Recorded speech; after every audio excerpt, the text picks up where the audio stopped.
I'm sure we will get some reasoned analysis from the fans post this game. But Texas squeaks by. Really, it's 27-24, but they scored late. It's kind of a whatever final score. But it wasn't the best way to do it. Would have been cooler some other styles, but a win's a win, right, Drew? Hey man, a win's a win. Here we go. Here we go. I would not. I refuse to allow the Georgia game to beat us twice. So we accomplished it on the field.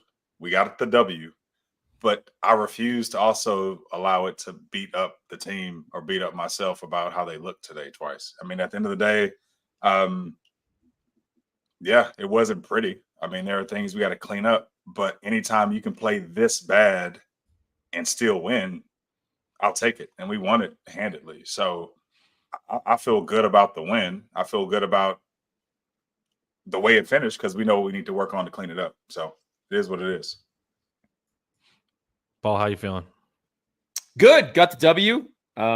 This is why I picked Vanderbilt to cover what we just saw. But go on the road, get a win, and you got a bye week. There's a lot of stuff they can work on and get better. And I think it'll be a good thing. I will say that penalties are the story of the game. Texas outgained them 392-269. 10 penalties on Texas for 108 yards, 4 for 35 for Vandy. So it's not just the number of penalties. Certainly an offsides hurts you. But, man, holding really hurts you because some of those holding penalties negated good plays, big, significant plays. But if you're talking about big plays, that's what Vanderbilt didn't have. So I think hats off to the defense.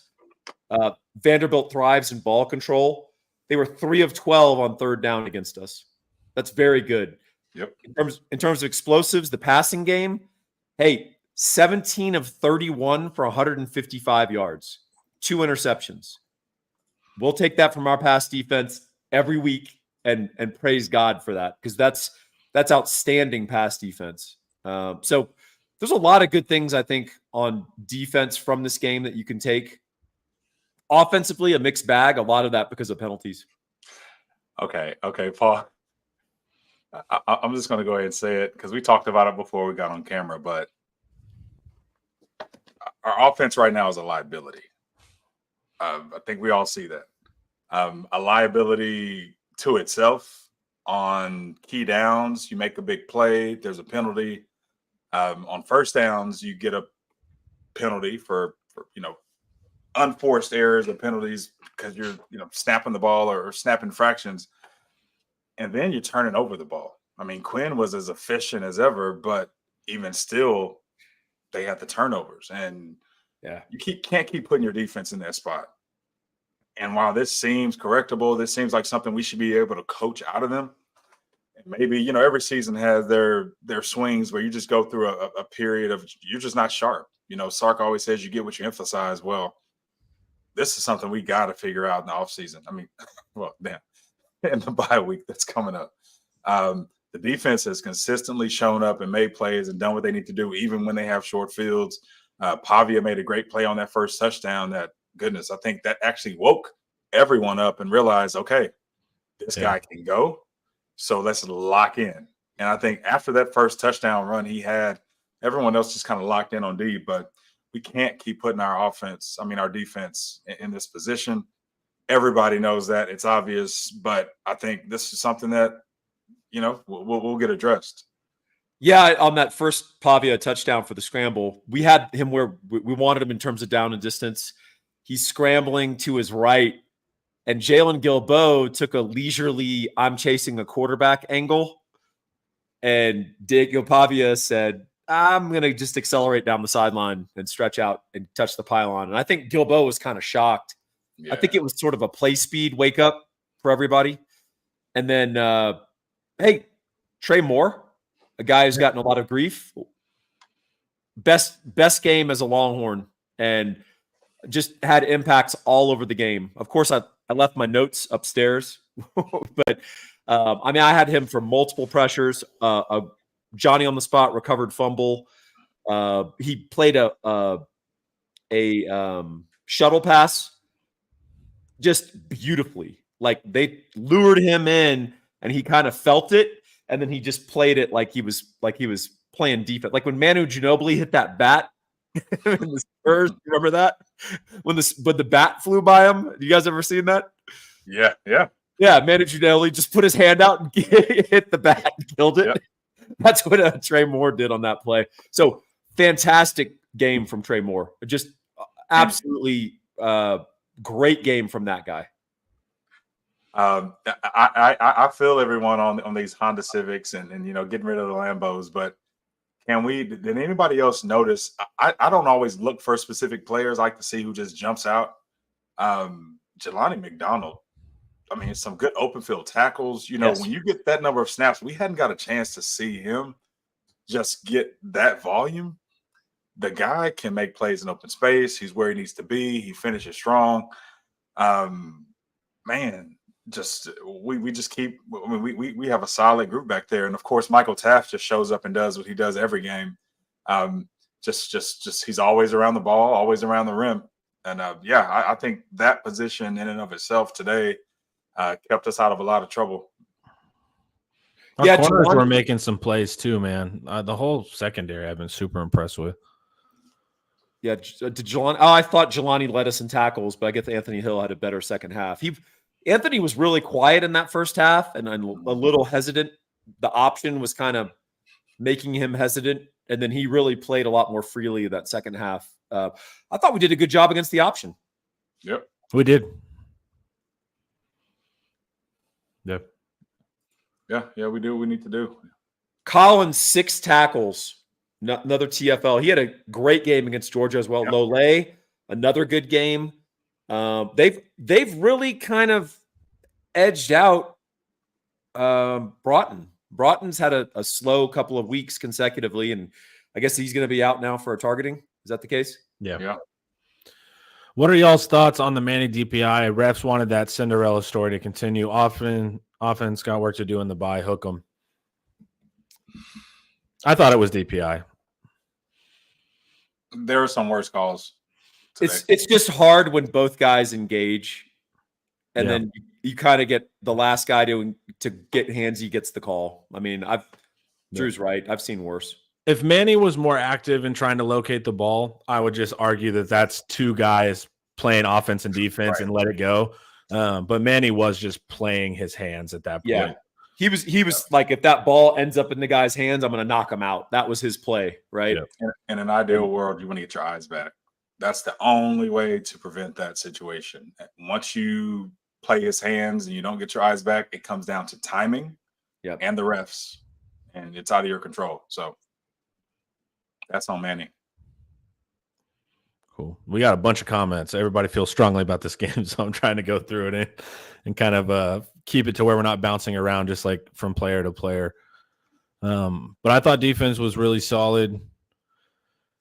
They keep getting put in some awful situations, right, with the offense. It seems like a majority of everything we're hearing here is offensive football. So let's go ahead and hop over to the offense and see what you guys have to say. So Quinn's still struggling with pressure.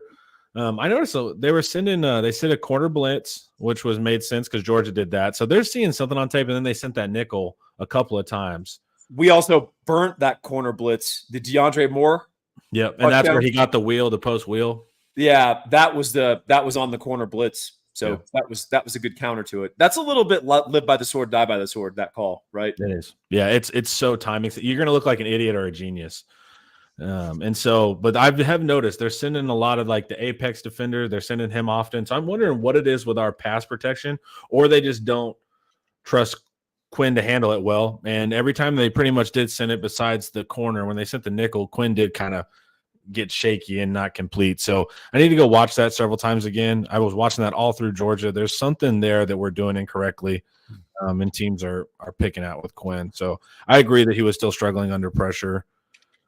A couple of those slide protections. So I think people are attributing this to the offensive line, but some of our protections are off. It's not necessarily the O-line. Now, I did see Cam Williams gets straight up beat on an inside move, that's on Cam.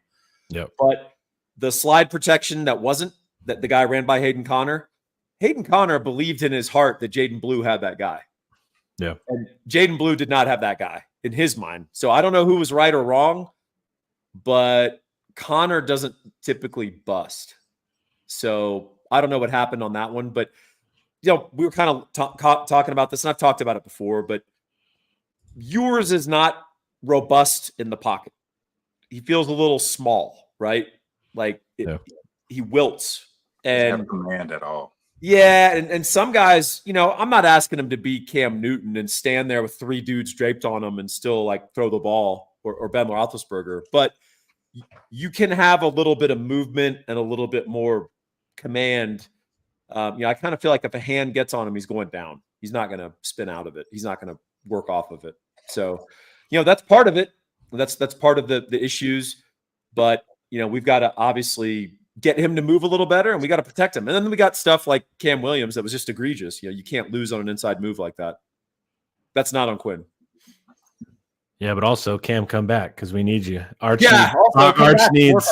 Yeah, Arch needs. Every time Cam gives up a sack, I'm like, yes. That means Arch has a tackle next year, baby. We have what they call perverse incentives. Yeah, exactly. But yeah, the offensive line that's what's been most kind of jarring about this. I've always questioned Quinn's consistency and ability under pressure. Offensive line, I did not see that coming. To go from kind of like Joe Moore level, like, are they going to win it this year, to like, what is going on? That's probably been the most jarring part of the offense to me.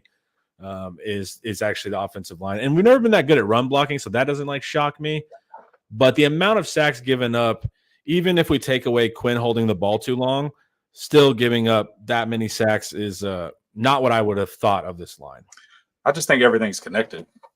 I mean, at the end of the day, I think the run game is connected to the passing game. That's connected to the rhythm and to the flow of the game and to the way the offensive line wants to protect the quarterback. That's just what it really comes down to. I don't think they are used to having to purely just protect and have like just situational football. When you have situational protection, that allows the defensive coordinator to dial up something very specific. You're out of rhythm. You're guessing. However, when you're in command, when you're demanding kind of and coordinating or kind of directing what the defense has to, or dictating what the defense has to do, you stay in rhythm. You're getting the protections you want. You're kind of you're in control. So I do think that's where we are right now. We are not in command and dictating what the defense does, and we're finding ourselves in situations more often, especially due to penalties, that are requiring that it's situational. It's second and long, third and long. What do you do in those situations if you're in O-line? I think it's all connected. Yeah. But also, if we're getting the penalties and putting ourselves in these damn 2nd and 20s, but I thought in obvious passing downs, still, I trusted this line, so it's like, I get that it's all tied together, but I mean, we're giving up legit sacks, even when we had 7 versus Georgia, 4 of them we can say are Quinn's. That's still 3 sacks. That's a lot of sacks to give up. But also, if we're behind the ball, we're giving them shots. It's just, you're right. It does seem systemic that the offense is just, it's becoming, what do you call it, Paul? The vicious cycle or the virtuous circle? Yeah, the virtuous circle. The opposite of a vicious cycle. Exactly. Yeah. You're describing a vicious cycle. Yeah. It's the angry rhombus. But yeah, I think that hey, DeAndre Moore, props to that guy. Huge first half. Really big game, 2 touchdowns. When I wrote my preview, I noticed that Vanderbilt plays like a big nickel. And what I mean by that is like a 215-pound guy who sets the edge and kind of acts like as a quasi linebacker, and they cover him up from behind. But Sark has repeatedly shown that he will exploit your big nickels with the slot. And DeAndre Moore did exactly that. So Silas Bolden also had a big catch later in the game to convert a long 3rd down from the slot. Similar deal. So that was a good game for DeAndre. He blocked really well as well. So big game for him. Yeah, I was thinking too. It's like we're killing with it's like Helm and Moore. It's like we love going over the middle. I want to see the targets because it feels like our outside guys aren't getting a ton of run there. And remember, their corners are not that good. So that was interesting too. I just didn't see like a ton of outside kind of play. We also can't throw anything deep, so I don't really know what to expect there. But if y'all notice that, it's just kind of it's like helm more. It's all slot based stuff. Let me find it. Let's see. We are those guys combined for 10 catches for 143 yards, but I don't know what their targets were. It'll show you. So I mean, look, if it wasn't a check down, we were throwing over the middle on an intermediate route. Yeah. So more 8 targets, Helm 6 targets. There you go. Yeah. So our outside guys, Golden got 3. Wingo got a good amount at 5. Thought they did a good job limiting Wingo. I don't know how much they limited Wingo or we just couldn't get it to him, but I thought that was interesting. I just feel like we're just not maximized with our passing weapons like we were earlier in the season, where it was like every other time it was another guy. It feels diminished. Yeah. And it's like nothing's teed up. Usually there's some throws, even 15 to 20-yard throws that are just there. Quinn sees them, he gets rid of it. A guy sitting in a hole, whether he's sitting down or just running free. We just haven't had those in the last few weeks. I don't know if that's the D coordinators we've played against, which have just probably obsessed. I've said this on the offensive side of things. I think when offensive coaches, especially head coaches or teams with an offensive identity, play against Sark, it's almost as if they try to do some things to just show that they can keep up with Sark offensively. But when we play these DCs, when we play these defensive coordinators, the teams with defensive identities, they're not about to just let Sark make a name on them. I mean, there's some pride that comes with things when it comes to the schematic. So I think this is a different league than what we're used to. I think we're and just in that regard alone, you just can't roll into a game and let the talent roll out. I mean, the coaches are going to show up and make sure their side of the ball, where they're supposed to be good on, that they show up. I sense that, especially in the last 2 weeks. Now, a lot of these things are our fault and self-imposed. And when we look back at the film, we really won't attribute it to anything else. But just the mere fact that we don't have those just standard, easy, boom, boom throws, middle of the field, really easy, quick throws just to get Quinn in the rhythm, those aren't there. They haven't been there the last 3 weeks. So, let's develop, right? Like, this is what we came in this league for. This is what Quinn needs to show he's capable of doing. I mean, at the end of the day, we need to continue to win games and figure this out. And Sark has everything cut out for him. It is what it is. But yeah, man, got a bye week and come back. Let's get ready to roll. Yeah.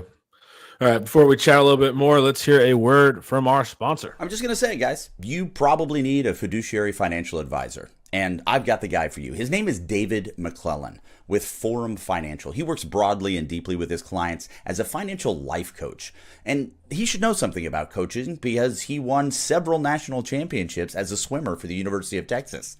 He specializes in financial planning and has contributed numerous articles to Kiplinger on the topic of retirement tax bombs. So contact David today to be your fiduciary financial planner and schedule a 1-hour consultation to assess your financial situations.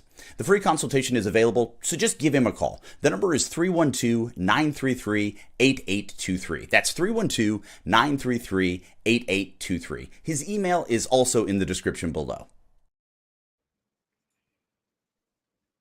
Man, chat is active today.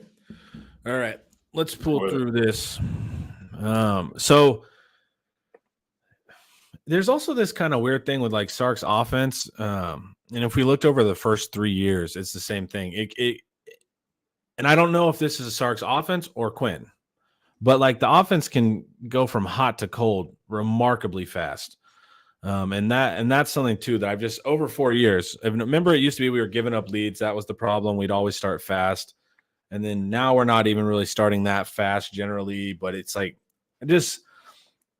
I wish we had more consistent scoring and it doesn't just go from hot to absolutely cold. What is going on so often? And this is the first time really, I mean, Georgia, we were really flat, but this is the first one where I felt like it just kind of shut off in the second half and then guys were able to creep back in.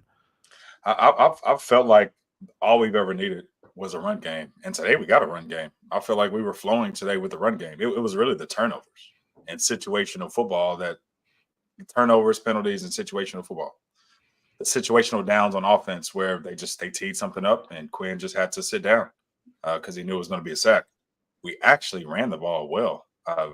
As far as, let's see. We did 3.1. I mean, we did all right. 3.1 is that this average? Is that because of sacks? Yeah, you have to take out the sacks. So let's look at what Blue and Wisner did. Okay. I bet that's all sacks. Yeah, they were like 4.5. Quinn does have an effect. So Quinn is -4. Yeah. So between those two great. guys, it would actually be 4.5 ish right here or 4.6.5. We ran the ball great. Yeah. I mean, we had -20 yards on that. Like we did what we needed to do in the run game. We controlled the clock actually too. The passing game was efficient. So when the penalties and the turnovers, that's what made this what it was. Yeah, Connor, you're seeing a disjointed offense, and you're right. But the disjointing is 10 penalties for 108 yards and 3 turnovers. Yeah. Because it's hard to stick with the running game when it's 2nd and 20. It's also hard to pass when it's 2nd and 20. Well, we just check it down for 9. Check it down. That's that's all we do too. We love to check it down. The amount of screening and stuff we do too. So this is interesting. What's going on with the deep passing game? Because it's guys getting held back, but even when we're taking those shots, I mean, Quinn's like 20, feels like 20 yards off of his mark the past couple of games. People are keeping a cover over the top for the most part. Yeah, but I'm saying even when we do throw it, it's not even close to competing. Well, you hit DeAndre Moore. How deep was that though? Deep enough for me. Yeah, I mean, well, 20 plus is deep in PFF. Yeah, I mean, it hit him on the run, probably a 17-yard throw, but that's intermediate to me. I mean, like, where's the fade ball, man? Like, let's hit for 40. You know, like I don't see those. I just feel, when we say how what is Quinn doing well in practice, I think the things where he's doing well is what we're seeing. I think that's just what the throwing screens and flat routes. Yeah, and trying to catch some of your speedsters on the run. Yeah. Yeah. I mean, we saw RPO. We saw RPO at least. That's what we got. Yeah. Yeah. But yeah, man. Being that limited offensively is pretty scary, man. But when we used to hit the deep balls, what did we do last year? We had 12 personnel. Really 2 receiver routes. Like, I mean, we're not doing that. We're just not doing that at all. I think the formula for a deep ball for us, we haven't even seen that offense this year. Not to the extent where it's a part of a core of what we're doing. Well, to be fair, I think Sark gave up on it. Yeah. Remember how, like the beginning of this year, remember we were like, dude, have we even thrown a deep ball? We went through like 3 games. Sark clearly has been like, all right, I have 3 years of coaching you. We're not hitting deep balls. I know where he didn't give up on it, it seems. Where? The seams? No, I said I know when we had a different quarterback this year, it seemed like we didn't give up on it as much. But well, that's true. Yeah. And that is the market difference between Quinn and Arch has been, and also the Arch will just let that thing fly, man. It's pretty. Damn, Nash, that was fast. You guys want to watch every play? Nash already has. Hey, I got to thank that guy. He has saved my life a few times where really I had to miss the Texas game because of family obligations or something. And to have that thing up, like, that's just awesome. Nash is a monster. Yeah. Anything else stuck out offensively? Yeah, I mean, I got to say, like, not to be that guy. I mean, we earned most of our penalties, but the Kelvin Banks hold on a run play was not a hold. I didn't think the Gunnar Helm on that zone insert play. I didn't think that was a hold. I don't know. Split zone. I don't know how you hold on split zones. You're literally running head to head with a defensive end. Yeah. I did feel like Blue, I mean, kind of taking a step just back a sec. But I do think I feel like Blue and Wisner ran well today. There are certain things that I did not expect, and I did not expect us to have a run game and backs that were both equally contributing, like equally getting the yards we needed, having explosive runs. I mean, what were the longs for both of those guys today? And I know 20, Blue had 23. Yeah. So rushing. let's look. Rushing long 20 for Wisner, 23 for Blue. And I thought Blue had a really clutch one at the end of the game too. Yeah. So just making this is the difference. I mean, Sark recruits and has these guys. It's like, hey, I want you to be a star. I want to put you in position to make plays in open space. This is what we need. We need you making these plays in open space. Even if it is a check down, make a play. Get a few extra yards. That's the whole point. It's not just, hey, checking down for the sake of just getting the ball out. Like, no, your job is to still go make a guy miss. So we just need to keep making guys miss on those plays and getting the most out of those plays. I just thought DeAndre Moore, but also thought the backs did a great job of making plays in space today that we needed. I mean, that was a big part of the difference today. It really felt like a Big 12 road game, 30K stadium, holding penalties after big Texas plays, Texas making dumbhead plays. Yeah. That was a flashback. It did have that energy, didn't it? Yeah. Yeah. But one way the worm has turned, a bunch of those end with us with like a weird, inexplicable loss at the end of the game, right? Right. I mean, we had that stretch for a while. And I don't know about you. I mean, this is a little wellness check for all of us, but for myself, I never felt we were going to lose the game. I never felt threatened. No, I didn't think we were going to lose. It was just kind of like, damn, my last half of the game could have gone emotionally smoother, but I didn't feel like they're about to take it and win this game. Yeah. Yeah, because earlier I said I felt like we won it handedly, not literally, but that's how it felt. We felt in control the whole time. It was a frustrating control throughout. I'll say this. I mean, certain teams are difficult to blow out. Yeah. They're just like, they're not constructed in a way that, you need their guys to keep playing hard for one thing, but also just sort of, they can pick up yards, in unorthodox ways that you can't really game plan for, like Pavia's legs or Sam Ellinger. Yeah. That's exactly right. I mean, it's true. Pavia is the Mexican Sam Ellinger. Yeah. Has anyone answered the Broughton question about targeting? Was it? I mean, yeah. If he made forcible contact to Pavia's head and neck, it's letter of the law. Do I think it was? Do I think it's like the clearest thing? No, but technically, he made forcible contact to that area, therefore targeting. Such a fun rule. We got to accept the difference in it now. I don't like it.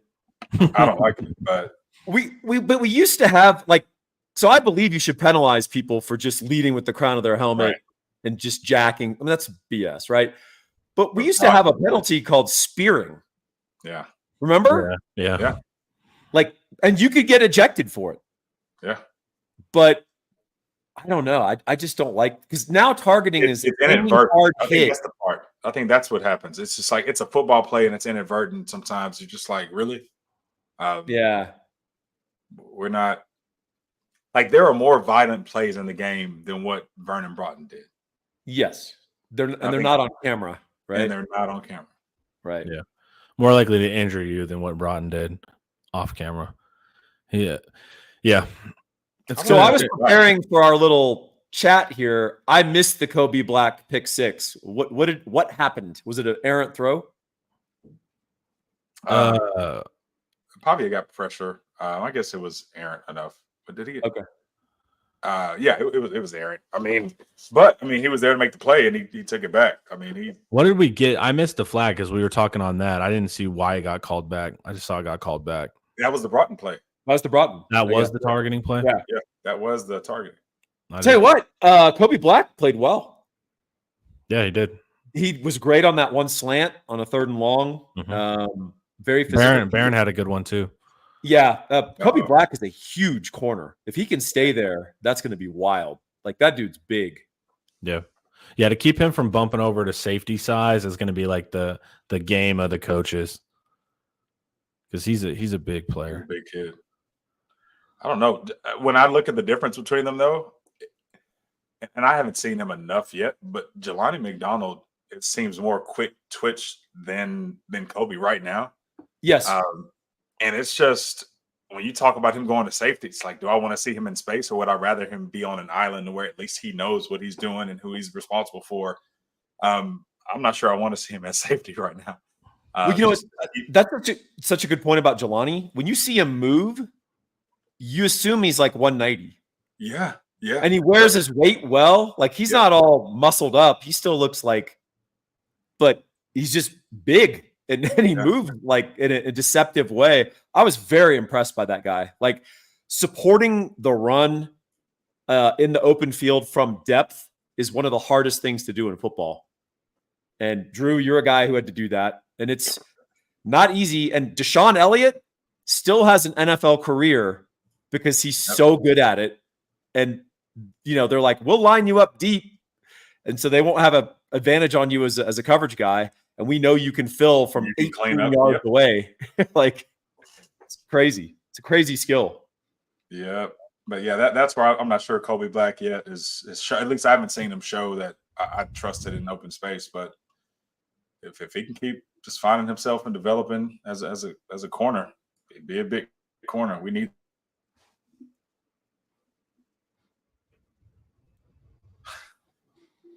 Quinn can't throw a deep ball is a boring take and dumb. S earlier says that he's seen Quinn throw a deep ball, therefore he can throw it. We're not saying he literally has not completed a deep ball, man. We're saying that the amount. If you look at attempt share in the SEC, Quinn throws deep 8.7% of the time for the lowest in the SEC. If you're an offensive quarterback, if you're Steve Sarkisian and your quarterback's an elite deep ball thrower and you're known for being a deep ball offense, you'd think he would choose to make Quinn throw it deep. So apparently Sark also agrees that there's some struggles here with Quinn hitting deep because we're not even throwing it at 10%.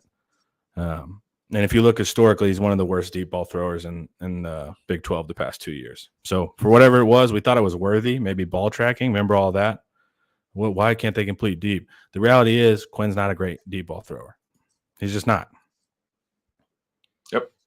It's that simple. There gets to a point of every season where we got to just start seeing things for what they are instead of what we wish them to be. And so, but this isn't just the first season of this. We haven't even tried 3 years of data here. Yeah. So it is what it is. And one thing about pocket presence, and while we're talking about all that, the one form of pocket presence is I'm 6'5", 240. I'm Josh Allen, and like I shake defensive linemen off me, because I'm as big as you, like my frame is. Another form is Tom Brady. I shift slightly to the right 2 feet, and suddenly the withering pressure feels like an ocean breeze, right? Yeah. And you got to find some way to do one of the two. And if you watch Garrett Nussmeier at LSU, he is actually very physically limited. He is not fast. When he runs the 40 in the combine, get ready to laugh.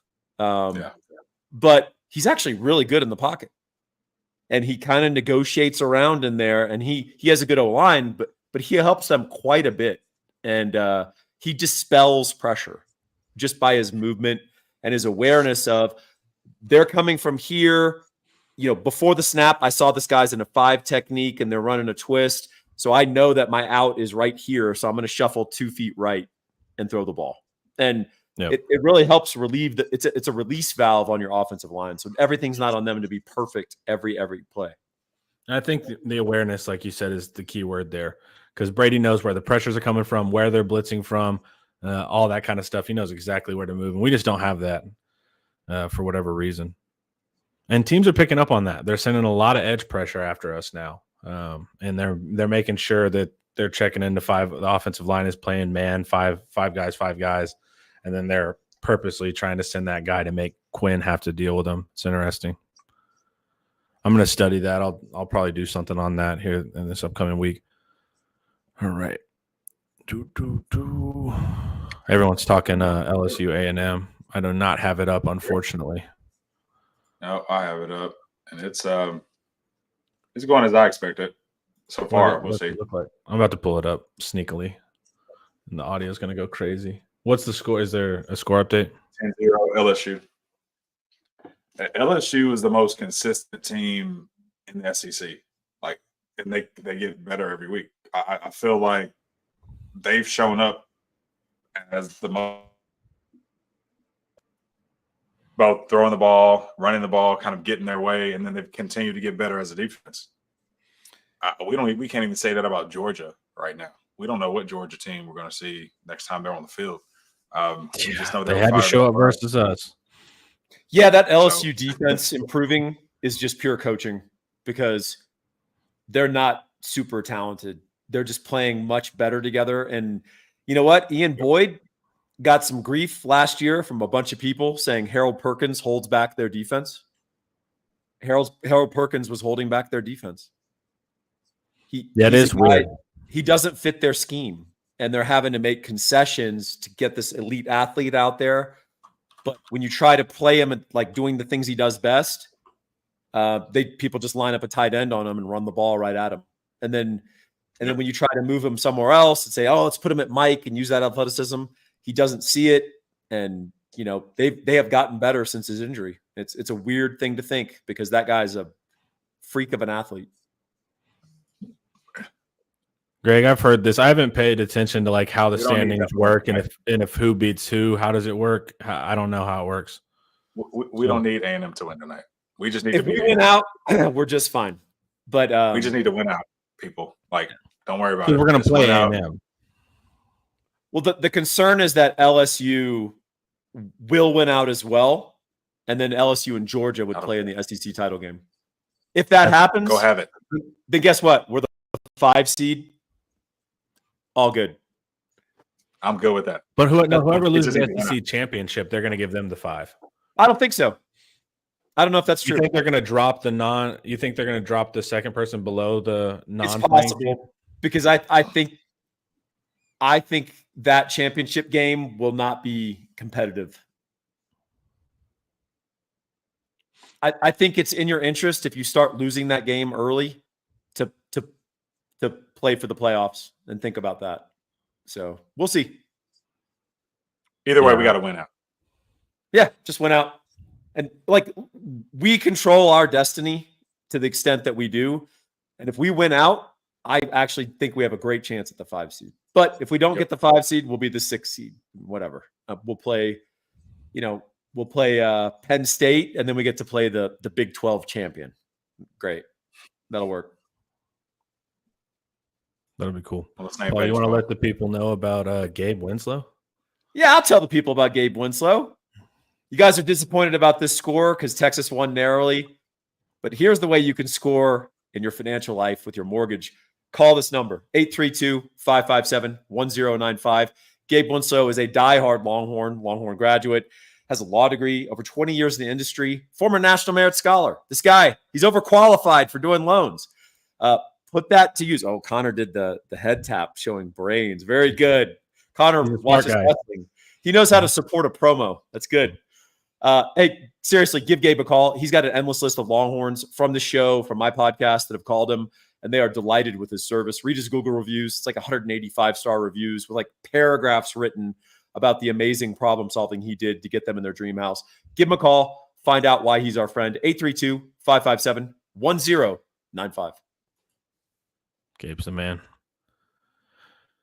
All right. Yeah, I'm interested to see how the SEC will play out. That's does Georgia play this week or do they bye again? They had a bye. Yeah, and then they got to play Tennessee. There's the game, dude. We're not even halfway through the SEC season. Like, there's a lot of stuff that's going to happen. Nope. It is a fun league. But if we clean up what we need to clean up, if we can, first of all, run the ball the way we ran the ball today. let's just highlight that. If we can continue to run the ball, find the way we ran the ball today, and just protect the ball, eliminate penalties, it's a different game. And this is a team that is they execute. I mean, Vanderbilt is not giving you anything, and we actually took possessions from them.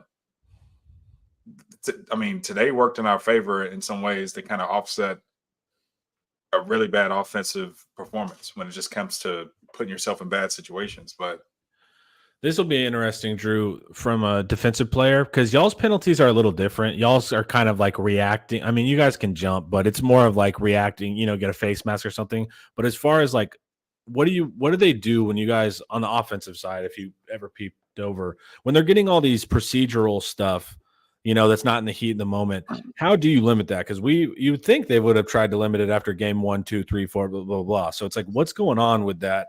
How do you improve that realistically quickly? Honestly, I haven't felt it earlier in the season. It's when you start seeing like Kelvin Banks get penalties and you're like, what is this about? Yeah.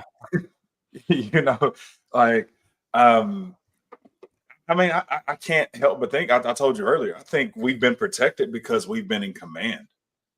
It's different when you're not able to just stay on your rhythm and in your flow. I mean, we've had penalties from defensive lines shifting. We've had some really, just bad technique. I mean, we saw Amari Niblack. He was accountable. We had 10 penalties. He was one of them.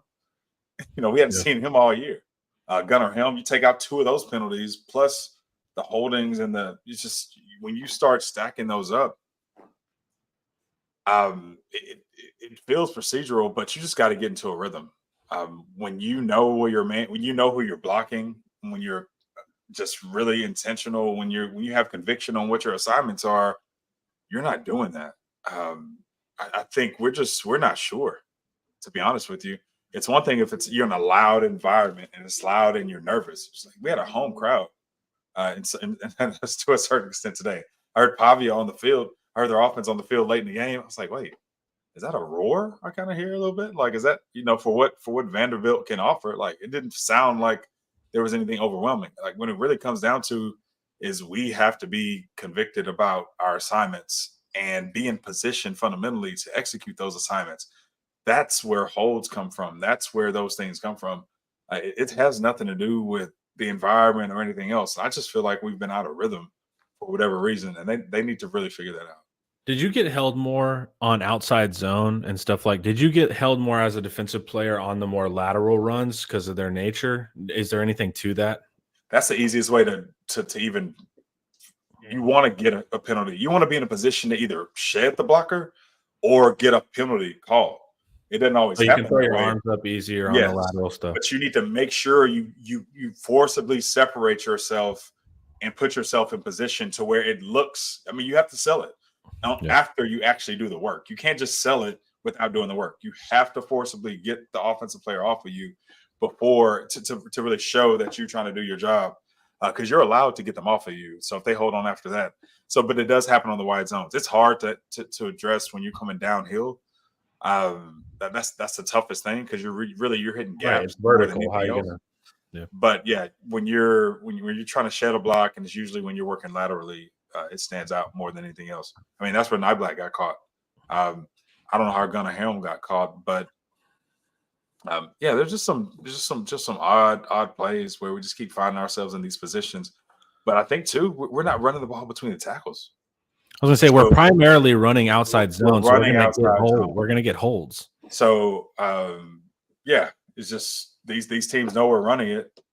You got guys across the defensive line and linebackers who are just trying to get to space. So the more outside zone you run, if you're not getting in position, we got to figure that out. But you're going to see it more based on what we're running. I have to think through this. Pass rush has been an issue every year under PK. At some point, you have to hold PK accountable for no pass rush. So I think he's just responding that we had 0 sacks tonight. But how much drop back passing is Pavia doing in that offense? None. Let's keep the stats into context based on the opponent. So if you're sprinting up the field against option, you're in a lot of trouble, right? Yeah. So you can't run yourself out of position. You've got assignments you have to honor. And Vanderbilt is very cleverly coordinated. Like, hey, if you guys aren't Inside Texas subscribers, I really encourage you to subscribe, because the stuff that Ian and I do, the stuff we do with Connor, Drew's stuff, I mean, it will help give you an education on just sort of why some of these things happen, And if you noticed, on very straightforward passing situations, 3rd and 12, we got really good pressure on Pavia. Yep. We forced 2 interceptions off of that pressure. Right. Pavia And that was unlike him. ball. So Yeah, that was unlike him. That one where he just threw it up, that was because of our pressure. And Texas right now is 26th in the country in sacks per game. So it's like we're doing well. So I understand it was frustrating this game, but schematically, this is not a sack game. Hey, and by the way, sacks are great. We're a fan. Very overrated as a defensive efficacy metric. Meaning, who was number 1 in sacks many times and had terrible defenses? Texas under Charlie Strong. We led the Big 12 in sacks multiple years where we had bad defenses. Same with one of Manny Diaz's defense that failed. That was sacks all the time. And then you'd bust, someone would bust a 70-yard run on you. So, you can't play football like Mark Gastineau, like every down. You can't be in a wide 9 and just sprint up the field. I don't care if they run inside of me. I'm trying to get a sack. Eventually that you'll have to pay the piper on that. But go ahead, Drew. Sorry. And to expound on that, Paul, even though we didn't have sacks, what caused the turnovers? We've had more turnovers. Our DBs have covered well. Like that is something. So on the opposite side of things, our offense, I feel like we're out of sync. Whereas our run game, it's not tying into our pass game. It's not tying into us just being able to command and control and dictate what the defense does. Our defense is in sync in a lot of ways. I mean, we're sufficient enough in the run where we get in positions where we're putting enough pressure, whether we're getting sacks or not. We're putting enough pressure on people to where our DBs are in coverage. They have time to recover, but sometimes before the quarterback gets there, they're breaking up passes. They're aggressive at the point of attack. They're getting tip passes. They're breaking on the ball. They're making plays. To go with your theme of it all ties together. Sacks are a form of pass defense. Yes. It gets attributed to rushing yardage, right? But we have the number 1 passing defense after 8 games in college football. And opponents are averaging like 4.7 yards per attempt. It's crazy. So if you're a stat dork, that is like, dude, if your defense holds an offense to 6 yards an attempt, your secondary coach goes, good job, guys. You got hit on a couple, but that's good defense. Below 5, you're killing people's passing games. And we're turning them over, to Drew's point. So that's, I'll take a turnover over a sack any day. Any day. Give me more possessions. We need Robertson started it again. Oh, I think the penalties. the penalties, yeah. That dude's got, so he and Nyblack are in a competition of penalties per play. Yeah. And it's a tight competition, but they each have 3 so far this year, and we'll see who pulls ahead. Yeah, as soon as that happened on the first return, I was like, oh man, here we go. Love y'all's insight. Appreciate you, fair weather fans. Hey, we appreciate you, man. Thank you. Okay. Pavia is a G at avoiding sacks. He is. That's why it was weird, man. When he just threw that YOLO ball interception, I was like, oh, we're getting him a little out of character because he doesn't do like dumb stuff like that, Honestly, Pavia didn't play well, and our defense had everything to do with that. He dominated Alabama. Yeah. And he was just a jag out there today. So, yeah. Ridiculous to even attempt to analyze a team who plays down to the competition every week. We're going to keep doing it, baby. That's not true. We're going to keep doing it. Oh, my gosh. First of all, we're going to analyze it anyway because, that's what we do. That's the job. But also, we haven't played down every week. We've blown a bunch of people out. And if you look at our margin of victory, it's pretty good.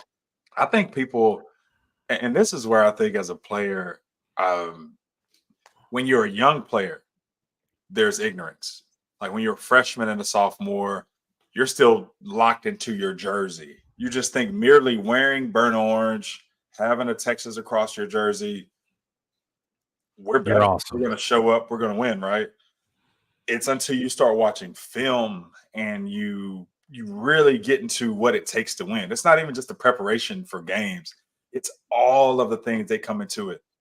Vanderbilt thought they were going to win today. Yeah. I guarantee you Vanderbilt showed up expecting to win. Why? Because they prepared to win. They prepared on both sides of the ball to win. They were up 7-0. You can say all you want about how it happened, but at the end of the day, every week you play against somebody who they fully expect to beat you. Their coaches get paid to do it. Most of the coaches get paid millions to do it. Now the players get paid millions to do it. You're playing against people who want to beat you. It is not, we're going to come out here and just kick out of you just because we're better. That is not how this works.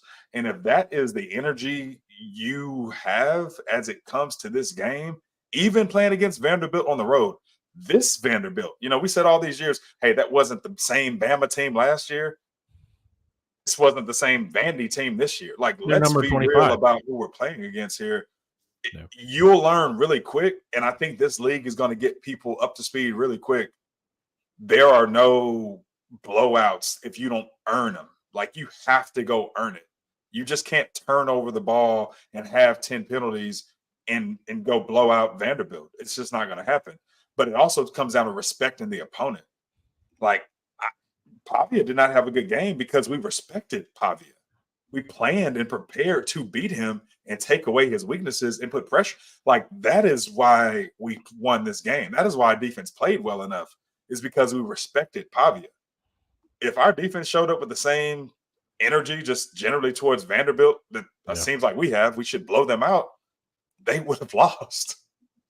So respect is the foundation of all this. And a lot of this hadn't been put in the context, but man, you have to understand what goes into winning these games. And yeah, we play like crap, but we did what we needed to do. Yeah. And also, number 25, Vanderbilt. We're like new to the SEC, and we're already like, they're bottom feeder. It's like, guys, it's our first year. We're like, Vandy, how are you going to lose to? It's like, we don't know Vandy, guys. It's like how we were doing with Kansas, And then Kansas got good too on us. Does the offensive struggles over the last 3 weeks change y'all's full season outlook? I'm a bit concerned about winning out. It's yes, yeah. If the offense keeps doing like that, you're going to drop one. I'm not going to tell you we're going to lose one guaranteed, but we're not guaranteed to win them all if we don't clean it up on these penalties. I thought our biggest issue with our offense has been our run game. We actually ran okay. When you get the penalties and everything else that puts you behind the chains, you're just not even running your offense anymore. You don't have a play for 2nd and 20, 2nd and 16. Like, there's just no right. There's not play calls for that kind of stuff. And then you get into this field position game, and then it just, that's a whole nother story. But I'm with you. We do need to clean up. If we can continue to have a run game to clean up everything else, we can stay on rhythm and stay ahead of the chains and actually put some games together. And that's really what we're missing. That's a good question, Justin. Big picture, we're going to the bye, so we get to do a little reflection. Yes. Defense is better than I expected, Mm-hmm. and the offense is worse than I expected. Does it affect my season outlook? Yeah, because offense, Drew, I'm glad we're separate. You can't do anything to me for saying this. Offense is more important. It is. Oh, okay. All right. They're the only ones that can score. If everyone's good at defense, the game's 0-0. Yeah. Someone has to Well, score. and also the rules of the game favor offense. As you're a defender, it's more important. You're like, guys, we can't win the game. We can only stop them from scoring. Go. Mm-hmm. Like, dude, I got there. That was the OU method, where OU was literally like, guys, we have to score 14. We got some literalists in the chat. Like, defense can actually score. Yeah. Yes, we know that, but the bulk of your points will be scored by your offense. Have to be scored by the offense. Yeah. But yeah, it does change the outlook. And it's when you get that level of penalties, which we've had issues with those penalties early, not to that scale, but we've had the issues with like Cam jumping off in versus Michigan, right? Like, there's these kind of things you can trace back. We haven't been great with penalties, so that's kind of seems like a feature currently and not a bug. for whatever reason. And then now that it looks like our wide receivers are kind of getting taken more out of it, doesn't feel great. Everybody was lauding Quinn's like completion streak, but as soon as it was time to like really quarterback, we had a lot of trouble. So that's the thing. The lack of clutch ability, like when it counts to give us that drive, that's concerning to me. We're built. We need both of our, we'll call them virtuous circles on both sides of the ball operating to play complementary football.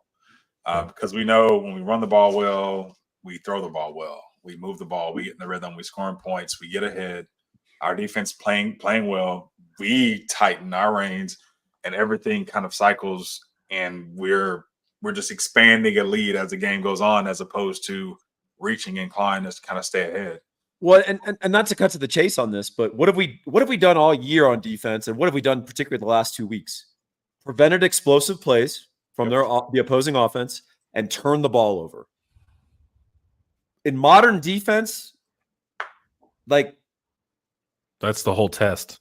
That's the gig, man. And if your offense, by the way, can go out and score points, if you're preventing explosives and turning the other offense over, that becomes a blowout because the other offense has to press. They get predictable, and our number one pass defense in the nation is able to anticipate, right? And that's the frustrating thing for me with Drew saying that, because we're playing in a certain style on defense that's really well suited for our offense. If they will go score points, we will blow people off the field. Easy. Yep. Easy. We actually have the defense to do that. More so than we did last year. We were not getting these turnovers last year. Oh, no. I didn't want opposing teams to get behind and stop pass on us. Run. Yeah. They just throw, and I'd be like, Terrence Brooks is going to blow this coverage up. Yeah. Yeah. We actually have the defense we need this year, and we got a bunch of brains back there. We got a bunch of nerds. They watch film.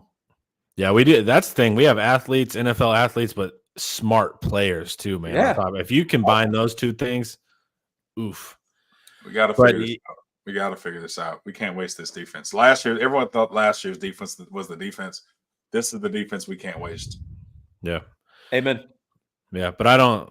Yeah, I mean, I don't know what you do, man. Because the reality, this is what I'm having to start analyzing is who has the fastest downhill secondary. Because we throw that many screens that I'm having to evaluate the closing speed of secondaries. That matters. Yeah. It's like do your 240-pound freaky linebackers like Georgia run a 4.5, right? Yeah. Like that becomes relevant because a check down against Oklahoma State goes for 17. Right, exactly. And against Georgia, it goes for 2. And your back gets hit real hard. Yeah. That's the other part of football. We get all into X's and O's. Like, the Ravens, I used to love when they played the Patriots. And, the Patriots got the best of them more often than not. But when they didn't, the Ravens' game plan was, oh, you have a precision passing game? We're going to hang back here, and we're going to knock some of your players unconscious and see if you still want to keep playing. Yep. And sometimes, some years, the Patriots are like, no, we don't. We don't want to keep playing. This is not fun. So that's an element of football, too. So, I don't even know, like, if you're Sark, like, because when I charted the first half live, and it was literally screen, check down, screen, check down. And so it's like, I don't even know. But again, Connor, it was moving the ball. If we didn't have the penalties and the turnovers, we would have had 28 points on the board at halftime. Yeah, but it's like, but could we? I would like to move the ball differently. No way. Yeah, I would like to move the ball like with some interior passing. I would like it to not only be screens, Well, because you check it down to blue, and he fakes out a linebacker, and we get 19, and Connor's like kicking rocks. He's like, It's like, can we get 19? Like, give me a seam to more. Give me 19 that way, because it's Connor likes air yards. I do like air yards more. We have to take advantage of what people are letting us do. But that's what scares me, right? Because you face a Georgia, and that doesn't exist anymore. Now your passing game doesn't exist. So it's like, it's that part that I think it's anticipatory that it bothers me. When it goes for 10 versus Vandy, I'm like, great. I just know that there's the monster waiting down the road that will not let us get away with that. Well, So I think it's the that's same all thing for us too. I feel like on the opposite side of things, we didn't give Vanderbilt a chance to even run their option. We just said no, Pavia's keeping it, and we're just gonna hit them. Yeah. Like, don't even let them get to the edge. Let's just let them keep it. Like, we dictated what they did in the option for the most part of their game. Yeah, we played option well, man. That was the whole key to the game, and that's what I was super happy with, man. And teams are doing that to us. I feel like we're getting more and more of that is, hey, they almost want us to throw it out to space, if nothing else. Fun question. If you could pick one Texas player from the past 10 years and put them on this team, who would it be? Because I was already going to say Colt. Give me a running back. 10 years. Give me a running back. I don't know. Jonathan Brooks. I don't know if it's the run. Give me Bijan Robinson on checkdowns. I need a run back. Yeah. Give me Bijan Robinson because all we're throwing is screens, baby, and I need the yak, dude. Just give me a dog at running back. That's a great question for a fan. Thanks for all your generous. That is a really good question because it's why you need. And you cut it at 10 years. That was smart. Yeah, because I was automatically looking for quarterbacks. I know. 10 years. Michael Dixon. Dixon is a good. Oh, the Aussie. Man, that's he's a bowl game player of the game. Who was that against? Was that Georgia? No. We punted like 20 times, and he just Vandy and Georgia's punters have been making me jealous. I was just watching their punts and just being like, man, that looks fun. Well, I will say this: Georgia's had hang time and distance. This guy just kicked distant long line drives, and he even lured Silas Bolden into a fair catch, which is amazing. Yeah. He mesmerized him. Yeah. I was scared for a second that wasn't a fair catch whenever he did it. But I would go Bijan. Just we need the running back, and his ability for yak and screens matters. So I go Bijan. There's really no one on the defense that I would care to replace right now. Hey, fantasy life, we don't care whether they're a top 5 squad right now. By the way, we just want them to win games and be a 5 seed. And if they win, they win. It doesn't matter. Yeah, we'd like to be a top 5 squad at the end of the year. Yeah, so we're figuring that out. But you just I would like to do it all year and at the end of the year. So I would like to be number 5 the whole time. I want to be good the whole time. All right. Huh? Give me Sam. Just Sam, but Sam with Sark would be in a hilarious offense, dude. Sark being like, stop running. Well, Sam throws it a little better than we remember because a lot of Sam can go downfield. Carrying the ball 18 times a game does wear on your shoulder and your arm. Turns out. Quarterback power does tend to tax on your ability to throw the ball. So, yeah. Murphy. Oh, Byron Murphy. I thought it was Malik Murphy. I was about to lose it. Yeah. No, Byron. Good luck to Malik at Duke, but that team is winning games with smoke and mirrors. Holy cow. Yeah, I only watched like a little bit of Duke. It was nice. Let's just say they are defensively driven. Yeah. Yes. Vince. They said within 10 years, are we all 10 years, man. Yeah, we would have gone Colt or Vince. We would have taken Kelson if we could do. Oh, that's true. If we can go back. He said to help this team. Well, yeah. What do you think the linebacker play with LaFau? Have you got a chance to like watch LaFau specifically? I know I'm bad about watching one player. It's been a weird few weeks, and it's really started with me for Mississippi State. Mississippi State was the first game where I was like, "What are we doing here?" But then we brought in LaFau against OU, and I felt much better about it. But then Georgia game happened, So, I mean, we did obviously everything we needed to do today. LaFau makes plays. Anthony Hill racks up stats regardless, but I'm still okay with our run defense. Like, I can't complain about, as long as we're preventing explosives, I'm okay. We have to, if teams get first down, fine. They get a first down, but just like continuing to make teams march down the field, stay behind the chains, and just we're doing everything we need to do from a linebacker perspective. Are we playmaking at linebacker in the run game? No. Not in the way, not between the tackles, on the edges in certain cases, but I can't complain about it. I just don't know how much of this defense is going to create playmaking from that position. outside of the passing game and just getting your hands on balls or pass rushing. I love our chat. Yeah, you know what? It's also just a vestige of old school football, and I still have it. Someone can run power double tight for 7 yards down your throat, and you're like, that is unacceptable. This is unmanly. And they hit a 60-yard play action, and you're like, they tricked us. Yeah. Like, and also like, situationally, one like of those things really hurt you, and one of those other things didn't hurt at you at all. You're fine. there is so much machismo wrapped into stopping the run that it's like we're not talking about stopping the run. We're talking about like our masculinity has been tested when people run against us. It's hilarious. But also situationally, we can stop the run when we have to. Yeah. You know, we did against Vandy. Yeah, so it's like I'm okay, man, with that. It's having a pass defense is the coolest. Remember how frustrating it was to shut teams down and then they would just throw 15 yards after and they'd get back into games that way? Hey, Drew, did you the penalty that Vandy got on their little trick 4th down conversion? Did you know that was a thing? The receiver where they has weren't to have his pads pointed forward at the snap. I did not know that was a thing. I didn't know that was a thing. Well, I knew it was a thing, but I hadn't seen it in forever. I forgot it was a thing. So when the play happened, I didn't even think anything of it. It wasn't until it was called. I was like, oh, damn, they actually called it. Wow.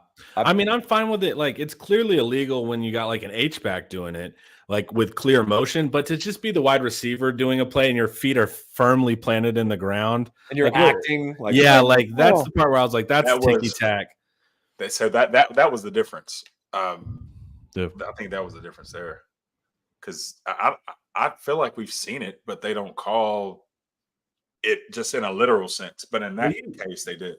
This is how smart they are. This is when I was like, man, this offense is creative. Because what they did there, that was a trick play on a trick play. They double tricked us. So they would do the thing. They double tricked us. So like Stowers originally earlier in the season, you would see it. Pavia would look confused, and Stowers would walk up right under center, and they would do basically a QB sneak with the tight end. Well, you saw our defense was on it immediately, and then they said, okay, no, we're actually going to hand it off. So it was a trick on top of a trick. And they made sure our defense responded. You'll watch. That's how creative they are, that they had a layered trick play. Drew, it was a Russian nesting doll. It was. Ooh, that is exactly. You open one doll, and you're like, is this just a doll? No, there's another doll. There's only 2 dolls. It's not that cool. But inside the last doll is a rubber snake that shoots out. Yeah. But that's like, they showed it on tape. It showed our intelligence to stop it and their intelligence to anticipate our intelligence to then switch it. There's layers. This is the wine exchange in Princess Bride. Yes. You think that I think because you know I'm smart that I would switch. There was actually I know that you know. There was some chess there that was actually interesting. That was 5D There's always a play like that too, because they see it. So the players live, you're not thinking about the play they're going to make off of the play because it can go anywhere, right? So you just have to dial into what your responsibility is. Especially, I mean, and it's really toughest for DBs or linebackers or anyone with a man assignment or someone who has a man to cover. It's just your eye discipline and making sure if a guy slips down and pops back up, or if a guy, there's so many different ways to do it. But yeah, good for them. I mean, that they found the play, but always goes back to you cannot let plays like that turn into explosive, game-changing plays. Yeah. Yeah, that was you can't let it kill you because they only have like maybe 2 of those tops for the game. But it was fun watching that. Farewell, Vanderbilt. You guys were actually a lot of fun to analyze. That was probably my favorite team that we've done a breakdown of. They were enjoyable. Yeah, I'm dreading analyzing Florida because it's going to be like they're talented and stupid. Exactly. And if they don't play stupid, this is going to be a tough game. And if they play stupid, we could blow them out. So exactly. I think we are worried about Blue turning the ball over. Someone said, yeah, it feels like we're not letting Jaden Blue play enough. Jaden's in the doghouse still from that fumble, but he quietly, with no rushes, but he quietly did his job versus Georgia. And I thought he had a good night tonight too. So maybe he's working back into good graces. Yeah, he might have missed a big pass block, and that's about it. I think he's working his way back. He's in the circle of trust. Yep. Yeah. Play a good game today. All right, guys. Listen, we want all backs to play good games. We don't want to just see Jaden Blue or everybody needs to ball out. We can't have just one back doing their job and playing hard and running hard and doing their job. So yeah, Jaden Blue, thank you. Wisner's been holding it down, and I mean he needs some. We need both of those guys to be doing the same thing and giving us chances. Because for a while there, it was just check down Jaden, but he ran really well today. Yeah, he did, and he had that clutch run. All right, guys, it's time for everyone to go hate watch LSU and A&M. It's about to be the half. Fans, thank you guys for hanging out. I know you guys are not excited, but a win's a win. We'll focus on the bye week. We're heading in the bye week. Whatever Drew says to pick us up and let us not be so disastrous with our takes, but still a win, guys. I know we got a lot to work on. Hopefully we can solve some things in the bye week. Drew? Yeah, it sucks. I was going to say it sucks, but we can be positive, I guess. Paul, Drew, thank you guys. Fans, thank you guys for hanging out and choosing this show post-game. Later, y'all.